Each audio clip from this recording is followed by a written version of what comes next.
محترم خواتین و حضرات، السلام علیکم ورحمۃ اللہ۔ اللہ تبارک و تعالیٰ کے فضل و احسان سے ہم سورہ بقرہ کی تلاوت کر رہے ہیں، اور سورہ بقرہ میں انشاءاللہ تعالیٰ ہم آیت نمبر 49 سے آج شروع کرتے ہیں۔ 49 اور 50 جی 49 اور 50 دو آیتیں پڑھنے کی کوشش کرتے ہیں۔ جیسا کہ ہم سابق سے پڑھتے آ رہے ہیں کہ اللہ تبارک و تعالیٰ بنو اسرائیل پر، قوم بنو اسرائیل کے اوپر اپنی جو نعمتیں ہیں ان نعمتوں کو گنا رہا تھا، اور ان نعمتوں کے گنانے میں اور اس میں جو احکام اور نصیحت بنو اسرائیل کو اللہ تبارک و تعالیٰ نے فرمایا ہے، اس میں ہمارے لیے بھی نصیحتیں ہیں۔ آیت نمبر 49 ہے، اعوذ باللہ من الشیطان الرجیم، بسم اللہ الرحمن الرحیم۔ وَإِذْ نَجَّيْنَاكُمْ مِنْ آلِ فِرْعَوْنَ يَسُومُونَكُمْ سُوءَ الْعَذَابِ يُذَبِّحُونَ أَبْنَاءَكُمْ وَيَسْتَحْيُونَ نِسَاءَكُمْ وَفِي ذَلِكُمْ بَلَاءٌ مِّن رَبِّكُمْ عَظِيمٌ۔ اللہ تبارک و تعالیٰ فرماتا ہے وَإِذْ نَجَّيْنَاكُمْ، وَإِذْ اور جب، یعنی اور یاد کرو جب، نجیناکم، نجا ینجی بچانا، بچانا، نجیناکم تم کو بچایا، ہم نے تم، نجینا ہم نے بچایا، نجیناکم ہم نے تم کو بچایا، وَإِذْ نَجَّيْنَاكُمْ اور جب ہم نے تم کو بچایا،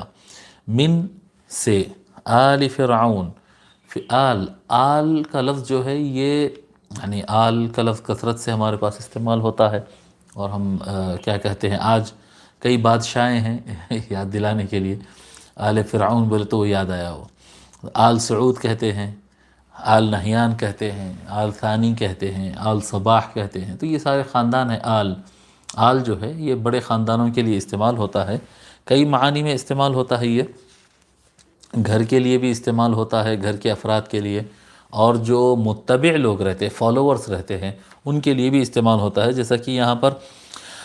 تفسیر صدیقی میں حضرت بحر العلوم رحمۃ اللہ علیہ آل کے 5 معانی بتائے ہیں، یعنی 5 الگ الگ جگہوں پر لفظ آل استعمال ہوتا ہے، ٹھیک ہے۔ ساتھ میں یہ بھی میں بتا دوں کہ آل اصل میں آل اور اہل ایک ہی مصدر سے بنتے ہیں دونوں۔ اہل جو کہیں گے کہ اہل والے جو ہوتا ہے، یہ اہل اور آل یہ دونوں در اصل ایک ہی لفظ ہے، دو ایک ہی مصدر سے بنے ہوئے الفاظ ہیں۔ آل کہتے ہیں ایک عام معنی، آل جب حضور صلی اللہ علیہ وآلہ وسلم کی آل کہا جاتا، اور یہ بھی بتا دوں میں ساتھ میں کہ اس میں علماء کا اختلاف ہے، جو میں بات بتانے جا رہا ہوں اس میں اختلاف ہے، بعض لوگ دوسرا موقف اختیار کرے، بعض لوگ دوسرا موقف۔ یہاں پر بحر العلوم رحمۃ اللہ علیہ جو فرمائے ہیں میں وہ آپ کو سنا دیتا ہوں۔ فرماتے ہیں کہ آل محمد جب کہا جائے گا، آل محمد حضور صلی اللہ علیہ وآلہ وسلم کی آل، جی آل محمد کہتے ہیں تو اس سے ایک مراد، ایک عمومی معنی اس کے اندر ہر مسلمان، ہر مسلمان، ہر متبع، جی آل میں کیا ہوتا، آل یعول یعنی کوئی کسی کی طرف منسوب ہو، کوئی کسی کی طرف رجوع کرے، وہ معنی آتا ہے آل یعول سے، جی کوئی کسی کی طرف مائل ہونا اور کسی کی طرف جھکنا، اس سے منسوب ہونا۔ تو جب آل محمد کہا جائے گا تو عام طور پر جو لوگ محمد کو صلی اللہ علیہ وآلہ وسلم کو اللہ کے رسول اور نبی مانتے ہیں ان کو آل کہیں گے۔ جو سرکار کا کلمہ پڑھے وہ سارے آل ہے، یہ ایک عام معنی ہے۔ پھر اس سے ایک تھوڑا سا خاص معنی ہے، وہ کون ہے؟ نمبر 2 بتاتے ہیں، متقی، عقائد و اعمال میں حضرت کا زیادہ تابع رہتا ہے، لہذا وہ عام مسلمانوں سے زیادہ درجے کا آل ہے۔ ایک ہے عام مسلمان، یہ عمومی معنی میں آل محمد ہے۔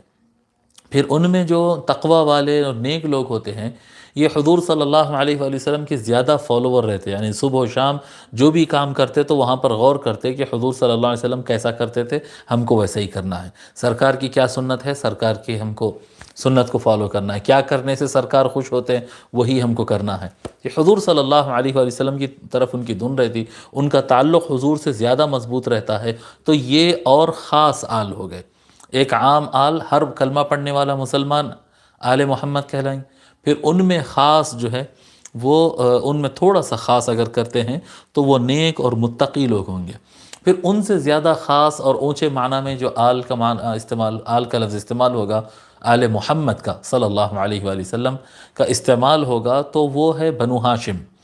بنو ہاشم حضور صلی اللہ علیہ وآلہ وسلم کا خاندان جن پر صدقہ حرام ہے۔ حضور صلی اللہ علیہ وآلہ وسلم بتا دیے نا،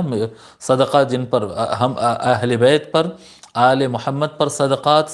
زکوٰۃ وغیرہ فرض جو عطیات رہتے ہیں، فرض صدقات یعنی زکوٰۃ ہے، اس طرح کی جو چیزیں ہوتی ہے یہ حرام ہے، یہ حرام ہے۔ وہ کون ہیں؟ حضور صلی اللہ علیہ وآلہ وسلم کا اپنا گھر ہے، پھر ان کے علاوہ پھر حضرت عباس حضور صلی اللہ علیہ وسلم کی چچا ہے، آل عباس ہے، پھر آل علی ہے، آل جعفر ہے، آل عقیل ہے۔ یہ جو ہے یہ حضور صلی اللہ علیہ وسلم کی کزنس ہے نا، یہ حضرت ابو طالب رضی اللہ تعالیٰ عنہ کے بیٹے ہیں، عقیل ہے، جعفر ہے، مولا علی ہے۔ تو ان کی اولاد، انہوں اور ان کی اولاد پر بھی صدقات حرام ہیں۔ یہ بنو ہاشم، تو یہ اور خاص معنی میں، یہ فیملی کے معنی میں آ گیا، اب یہ خاندان کے معنی میں، قبیلہ اور خاندان کے معنی میں۔ ایک عام مسلمان اور متبع، ایک فالوور، اور ایک جو ہے متقی، جو کیا کہتے ہیں محنت کے ساتھ زاہد اور عابد ہوتا، مضبوط سرکار کی اتباع کرنے والا اور عمل کرنے والا ہوتا ہے۔ ان سے اوپر پھر بنو ہاشم، یہ اور قوی معنی میں یہ آل کا معنی آتا ہے اس کے اندر جی۔ اور چوتھا معنی آل عبا، آل عبا، اور آل عبا، آل عبا تو آپ جانتے ہیں نا، جب انما یرید اللہ لیذھب عنکم الرجس اہل البیت، انما یرید اللہ لیذھب عنکم الرجس اہل البیت ویطہرکم تطہیرا، جب یہ آیت کریم نازل ہوئی تو حضور صلی اللہ علیہ وآلہ وسلم اپنے مکان سے باہر تشریف لائے اور حضرت ام سلمہ، ام المؤمنین ام سلمہ رضی اللہ عنہا کے گھر تشریف لے گئے، اور وہاں پر جا کر سیدہ فاطمہ، مولا علی اور امام حسن اور امام حسین چاروں کو اپنے ساتھ ایک چادر میں لے لیے، 5، ایک چادر کے اندر 5 ہو گئے۔ سرکار اپنی چادر میں چاروں کو لے لیے اور لے کر فرمائے اللہم ان ہؤلاء اہل بیتی فاذھب عنہم الرجس وطہرہم تطہیرا،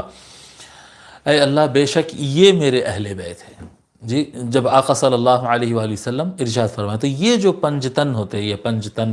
یعنی حضور صلی اللہ علیہ وسلم کے ساتھ 4، مولا علی، سیدہ فاطمہ، امام حسن، امام حسین، یہ آل ہے، یہ ان کو آل عبا کہتے ہیں، آل عبا۔ تو پھر بنو ہاشم خاندان کے اندر یہ اور خاص ہو گئے، یہ پہلے مسلمانوں کا ایک بڑا سرکل تھا، ایک عمومی معنی، اس سے خاص متقی اور نیک لوگوں کا معنی، اس سے خاص بنو ہاشم کا معنی ہو گیا، پھر اس سے زیادہ خاص جو ہے آل عبا، آل عبا پنجتن پاک کا جو معنی، یہ آل عبا جو ہے یہ آل محمد کہلائیں گے صلی اللہ علیہ وآلہ وسلم۔ اور 5واں معنی ازواج مطہرات، آل محمد جب کہیں گے، حضور صلی اللہ علیہ وآلہ وسلم کا گھرانہ کہیں گے، تو وہاں پر کیا کہتے ہیں، یعنی حضور اکرم صلی اللہ علیہ وآلہ وسلم کے گھر کے افراد میں ایک عام بات بتا رہا ہوں، کسی کے بھی گھر کا جب ذکر کریں گے تو گھر والوں کا جب ذکر ہوگا تو سب سے پہلے بیوی آتی،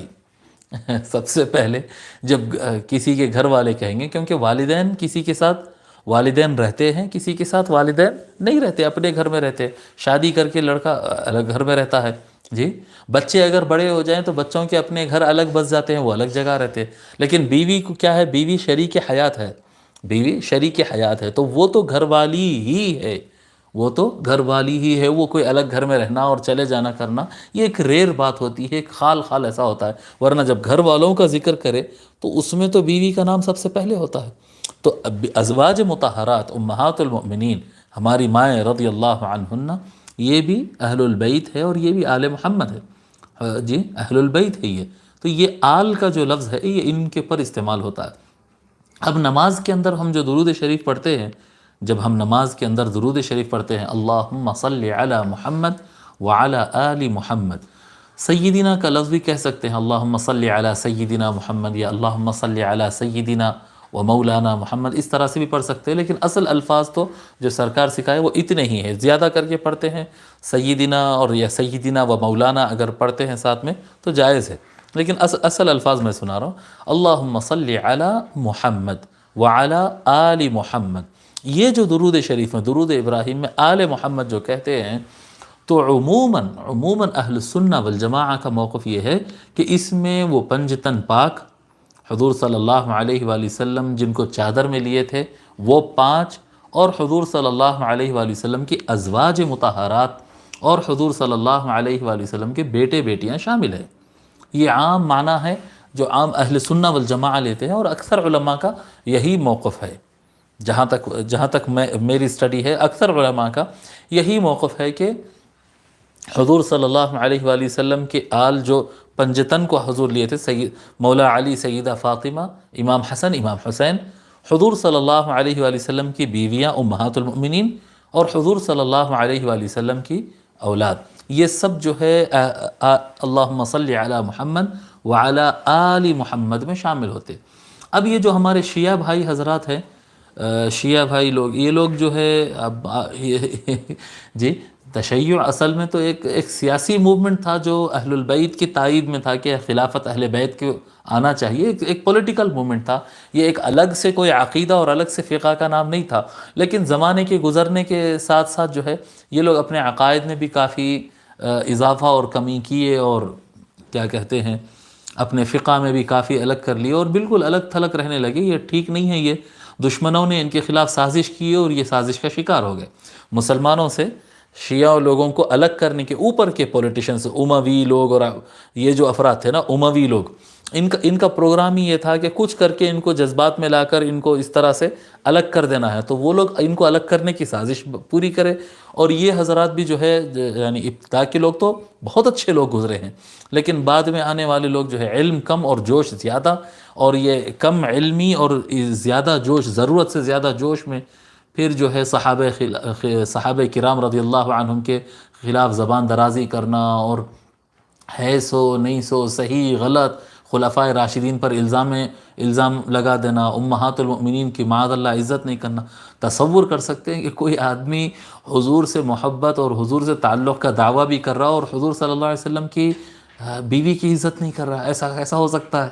ایسا کیسا ہو سکتا ہے بھئی؟ اگر کچھ اونچ نیچ ہے، کچھ اختلاف ہے، چھوٹا اختلاف ہے یا بڑا اختلاف ہے، تو وہ ان کے گھر کا مسئلہ ہے، سرکار کے گھر کا مسئلہ ہے۔ لیکن اگر کوئی یہ کہتا ہے کہ ہم رسول اللہ کے گھرانے کے خاص آدمی ہیں اور ہم رسول اللہ کے گھر کے وفادار ہیں، اور رسول اللہ کی وائف کا یہ اگر احترام نہیں کر رہا، تو وہ کیسا ہو سکتا ہے؟ تو یہ ایک گمراہی ہے، شیطانی گھن چکر ہے، اور یہ شیطانی گھن چکر میں آ گئے اور بہت آگے تک نکل گئے، اور یعنی نواسب ان کو دور کرنا چاہتے تھے، اور یہ روافظ دور ہو گئے جی، اپنے جوش اور غلط فیصلے اور گمراہیوں کی وجہ سے یہ شیطان کے ایجنڈے کو مکمل کر دیے۔ بہرحال ایک فرقہ بن کے رہ گئے۔ ایسا نہیں ہونا چاہیے، ایسا نہیں ہونا چاہیے۔ اب وہ یہ جو نظریات ہے ان کے کہ وہ پنجتن پاک کے علاوہ دیگر افراد میں کسی کی کوئی اہمیت نہیں ہے، انا للہ و انا الیہ راجعون، اکثر کا نہیں ہے یہ موقف، لیکن بہت ساروں کا یہ موقف ہے، کسی کی کوئی اہمیت نہیں ہے۔ تو یہ افراد جو ہے آل محمد میں بیویوں کو تصور نہیں کرتے ہیں۔ اللہم صلی علی محمد وعلی آل محمد، یہ جو درود ابراہیم ہے، تو اس میں جو ہے جب وعلی آل محمد جب پڑھتے ہیں تو ان کا نظریہ یہ ہے کہ اس سے مراد صرف پنجتن پاک ہے اور ان کے علاوہ کوئی اور نہیں ہے۔ لیکن یہ موقف نہایت کمزور معلوم ہوتا ہے، یعنی علمی اعتبار سے، قرآن کے اعتبار سے اور حدیث کے اعتبار سے، یعنی احادیث شریفہ میں کثرت سے اللہم صلی علی محمد وعلی آل محمد وعلی ازواج محمد کے الفاظ بھی ہے جی، الفاظ اور احادیث صحیحہ ہے، یہ صحیح درجے کے احادیث ہے، اور اس میں ازواج محمد کا ذکر ہے۔ تو جب نام لے کر بھی بعض روایتوں میں آیا ہے اور بعض روایتوں میں نہیں آیا ہے، تو اس کا مطلب یہ ہوگا کہ آل میں ان کی اولاد جو ہے امام حسن، امام حسین، سیدہ فاطمہ اور مولا علی تو ہے ہی، ساتھ میں ازواج مطہرات بھی شامل ہے، اور یہی موقف زیادہ صحیح ہے، یہی موقف زیادہ صحیح ہے۔ تو بہرحال جب آل کا لفظ آیا ہے یہاں پر قرآن کریم میں، حالانکہ یہاں پر تو فرعون کی آل کا ذکر ہو رہا، لیکن لفظ آل سمجھنے کے لیے آل کس کو کہتے ہیں، ہم تو یعنی شروع سے آل محمد ہی پڑھے نا، نماز میں پڑھنے کے لیے ہم کو جو سکھایا گیا اور جو درود پڑھے ہیں، تو ہم یہی آل سیکھے ہیں، ہر درود شریف میں آل کا ذکر کرتے ہیں۔ اب یہاں پر آل فرعون کی آل کا ذکر آیا، تو فرعون کی آل کا مطلب کہ فرعون کے بیٹے تھے، فرعون کی بیٹیاں تھے، فرعون کی فیملی تھی، یہاں پر کیا مراد ہے؟ وَإِذْ نَجَّيْنَاكُمْ مِنْ آلِ فرعون، اور یاد کرو اس وقت جب ہم نے تم کو بچا لیا آل فرعون سے۔ تو وہ جو آل محمد کا ہم پہلا معنی بتائے جو سب سے عام معنی ہے، وہ جو نماز کا معنی ہے وہ نہیں، نماز کے اندر جو معنی لیا جاتا ہے درود شریف میں وہ نہیں، بلکہ ایک عام معنی ہر کلمہ پڑھنے والا اور ہر فالوور، جی ان کے سسٹم کو ماننے والا، آل محمد کہیں جو سرکار کا کلمہ پڑھے اور سرکار کا متبع ہو جائے، مسلمان ہو جائے، وہ آل محمد۔ یہاں پر آل فرعون سے مراد وہ لوگ ہیں، یعنی کچھ لوگ، ایک بڑی تعداد ایسے افراد کی تھی جو فرعون کے سسٹم کو مانتے تھے۔ جی آپ یہ نہ سمجھے کہ اگر سسٹم ظلم پر مبنی ہو، ظالمانہ سسٹم ہو تو اس کو ماننے والے نہیں رہتے، نہیں ماننے والے رہتے، تبھی تو وہ سسٹم بنتا ہے۔ ایک بڑا ظالم رہتا ہے، طاغیہ رہتا ہے، ایک ملعون طاغیہ رہتا ہے اور بڑا ظالم رہتا ہے، اور اس کے تحت اس کے ہینڈز بنتے چلے آتے، پھر وہ شیطان کے ہینڈز بننا چلے آتے، ایک سسٹم بن جاتا ہے، ایک لابی بن جاتی، ایک سنڈیکیٹ بن جاتا ہے، اور ایک بڑی تعداد میں ان کی غلام رہتے، ان کے فالوورز رہتے، وہ سسٹم کو اچھا سمجھتے۔ بنو اسرائیل کے اوپر کافی ظلم کرتا تھا فرعون۔ فرعون بنو اسرائیل سے نہیں تھا، بنو اسرائیل نے، وہ تو قبطی تھا، قبطی جو ہے اس کو آج جو ہم مصر کو انگلش میں ایجپٹ کہتے ہیں، یہ ایجپٹ اصل میں لفظ قبط تھا، قبطی، تو اس سے ایجپٹ بنا، قبط سے یہ ایجپٹ بنا، تو یہ قبطی الگ خاندان تھا یہ، اور یہ بڑے طاقتور لوگ تھے اور بڑے ظالم لوگ تھے۔ تو یہ جو فرعون تھا اس میں اچھے بھی گزرے ہوں گے۔ فرعون ویسے کسی کا نام تو نہیں ہے، فرعون کسی کا نام نہیں ہے۔ فرعون مصر میں، ایجپٹ میں بادشاہ کو کہتے تھے، جو بھی اس وقت کا بادشاہ ہوتا، جیسا ہمارے یہاں بادشاہ کہتے ہیں نا، ہندوستان میں اگر آ جائیں تو آپ مہاراجہ کہتے ہیں، اور بعض علاقوں میں بادشاہ کہتے ہیں، اور بعض علاقوں میں جو ہے ملک کہتے ہیں، آپ عربستان میں چلے جائیں تو ملک کہتے ہیں، اور پرشیا میں، ایران میں قدیم زمانے میں کسریٰ کہتے تھے، کسریٰ۔ روم کا جو کنگ ہوتا اس کو قیصر کہتے تھے، وہ ایک قیصر جاتا تو دوسرا قیصر آتا، ایک کسریٰ جاتا تو دوسرا، ایک بادشاہ جاتا دوسرا بادشاہ۔ ویسے کئی فرعون گزرے ہیں مصر کے اندر، کئی فرعون گزرے ہیں۔ ایک فرعون ان میں ایسا تھا جو بہت زیادہ ظالم تھا اور بہت یعنی کیا کہتے تکلیف پہنچاتا تھا، ان سے ہم نے بچایا۔ اور یاد کرو جب ہم نے تم کو آل فرعون سے بچایا، اے بنو اسرائیل تم کو آل فرعون یعنی فرعون کے فالوورز سے ہم نے تم کو بچایا۔ کیا کرتے تھے وہ لوگ؟ یسومونکم سوء العذاب، یسومونکم دیتے تھے تم کو، سوء العذاب بدترین عذاب۔ عذاب تو خود تکلیف دہ ہوتا ہے، لیکن بہت دردناک عذاب، بہت بدترین عذاب، وہ تم کو بدترین عذاب دیتے تھے۔ کیسا عذاب تھا اس کا اور بیان فرماتا اللہ تبارک و تعالی، جی یسومونکم سوء العذاب یذبحون ابناءکم، وہ لوگ کیا کرتے تھے؟ وہ لوگ تمہارے بیٹوں کو ذبح کر دیتے تھے۔ اللہ اکبر۔ امام نصفی رحمۃ اللہ علیہ اس کے بارے میں تھوڑا سا لکھے ہیں۔ امام نصفی رحمۃ اللہ علیہ فرمائیں کہ وَإِنَّمَا فَعَلُوا بِهِمْ ذَلِكَ لِأَنَّ الْكَهَنَةَ أَنذَرُوا فِرْعَوْنَ بِأَنَّهُ يُولَدُ مَوْلُودٌ يَزُولُ مُلْكُهُ بِسَبَبِهِ۔ کاہن لوگ ہوتے ہیں نا، یہ نجومی، سٹارز دیکھ کر بولنے والے، فیوچر کی خبریں دینے والے، جی تو وہ لوگ اطلاع دے دیے تھے۔ یہ ان کی کبھی کبھی صحیح بھی چلے آتی تھی خبر، کبھی کبھی غلط بھی چلے آتی۔ تو یہ جو کاہن لوگ تھے اس زمانے میں تو کہانت جو ہے کافی عروج پر تھی فرعون کے دور میں، تو یہ لوگ جو ہے ریڈنگ کر لیے تھے اور وہ حساب کتاب اپنے نقشے وقشے ڈال کر سب فرعون کو سنا دیے تھے کہ بنو اسرائیل فیملی میں، اب بنو اسرائیل پوروں کو جو ہے غلام جیسا بنا کر رکھے، اور فرعون ان کے اوپر کیا کہتے ہیں اپنا دبدبہ بنائے۔ فرعون کا خاندان ایجپٹ، جی قبطی خاندان جو تھا، یہ قبطی خاندان اپنا زور بنا کر رکھا، جس کا سردار فرعون تھا، اور ان کو مارتے پیٹتے، ان کو نوکر چا کر ان کو جو ہے اس علاقے کے دلت بنا کر رکھے ہوئے تھے، اور بس تم چھوٹے ہی کام کرتے رہنا اور چھوٹے ہی رہنا اور مار کھاتے رہنا ہے، اور ہم کھائیں گے پیئیں گے مست بنیں گے اور تم کو پیٹتے رہیں گے۔ اس طرح سے دو طبقے وہاں پر، ایک اعلیٰ طبقہ اور ایک نچلا طبقہ بنا کر وہ لوگ رکھ دیے تھے۔ تو کاہن لوگ جو تھے وہ علم نجوم کے ذریعے معلوم کر کے وہ لوگ فرعون کو یہ بات کی اطلاع دے دیے تھے کہ بنو اسرائیل فیملی میں، بنو اسرائیل یہ خاندان پورے رہنے والے تو وہی لوگ تھے نا، ان میں ایک بچہ ایسا پیدا ہوگا جس کی وجہ سے فرعون کی حکومت ختم ہو جائے گی، وہ وجہ بنے گا، وہ بچہ وجہ بنے گا، ان کی حکومت، بادشاہت اور ان کا دبدبہ اور ظلم جو ہے وہ سب تختہ الٹ جائے گا،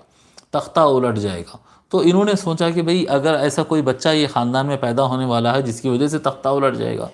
تو پھر تو اب کوئی بچہ ہی نہیں بچنا، کوئی بچنا ہی نہیں۔ جو بچہ نیا پیدا ہونے والا ہے، انہوں نے کہا تھا، تو جو بچہ پیدا ہوتا اس کو ذبح کر دیتے، بالکل پکڑ کے ذبح کر دیتے تھے، خلاص کوئی بچہ پیدا نہیں ہوگا۔ یذبحون ابناءکم، یذبحون، ذبح یذبح، جی ذبح کرتے تھے ابناءکم، ابن واحد ہے،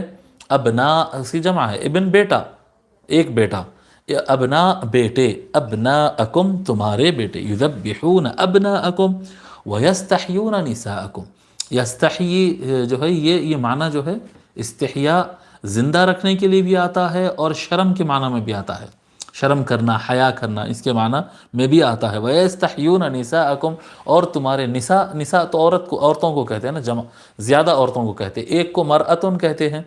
اور مرأتان کہتے ہیں دو کو، اور اگر تین یا تین سے زیادہ ہو تو پھر مرأہ کا لفظ استعمال نہیں ہوتا، نساء استعمال کرتے۔ وَيَسْتَحْيُونَ نِسَاءَكُمْ، اے بنی اسرائیل وہ تمہارے عورتوں کو زندہ رکھتے تھے۔ اب اس کی تفسیر میں بحر العلوم رحمۃ اللہ علیہ اور تقریباً سارے مفسرین یہ بات لکھے ہیں کہ وہ عورتوں کو اس لیے زندہ رکھتے تھے، پھر ان کو اپنے بھاندیاں اور لونڈیاں بنا لیتے تھے،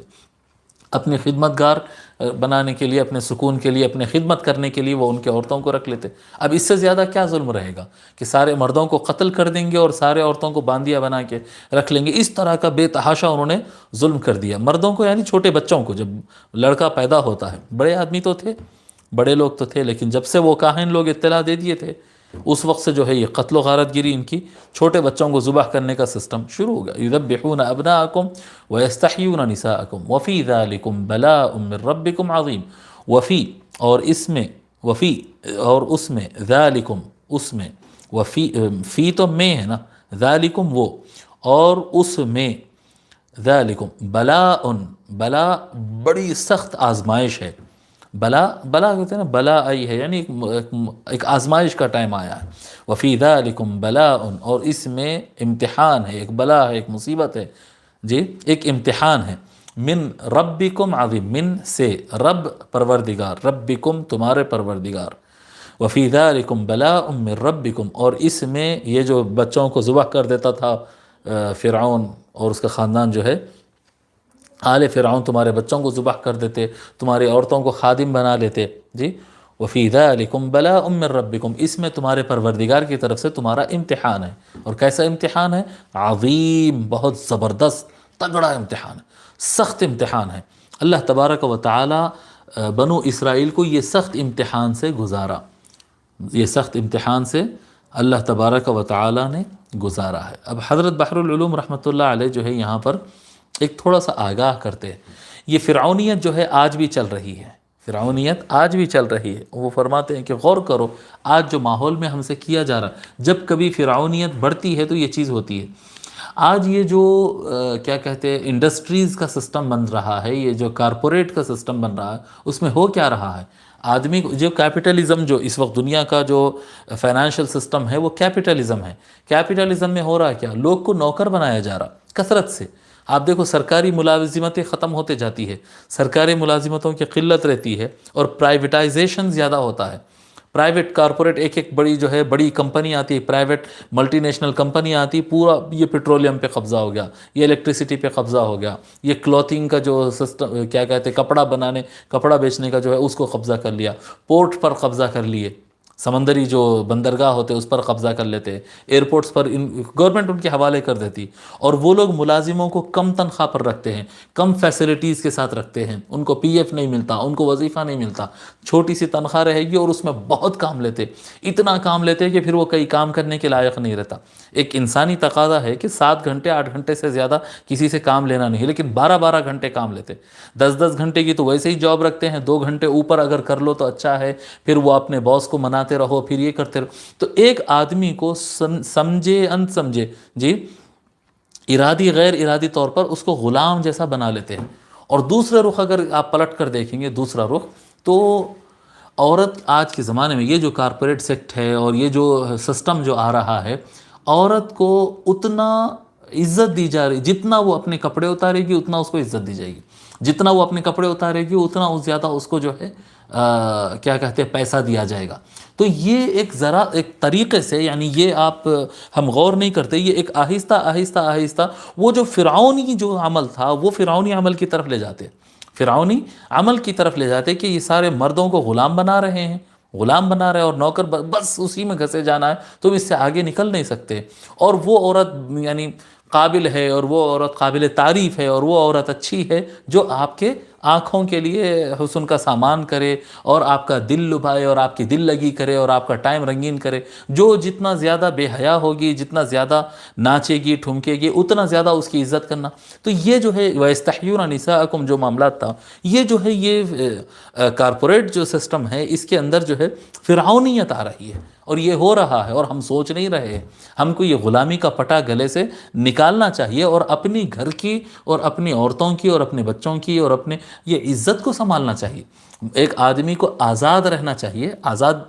ذہن رہنا چاہیے، آزادی سے اپنی مرضی سے اس کو کام کرنا چاہیے. وہ اچھا ہی کام کرنا چاہیے، برا نہیں کرنا، لیکن اچھا کرنا، لیکن آزادی سے کریں. ایسا نہیں کہ آپ جو ملازمت کر رہے ہیں وہ ایک طرح کی غلامی بن جائے. نہیں، اس طرح سے نہیں. آزاد رہنا چاہیے اور اپنے گھر کی عزت سنبھالنا چاہیے.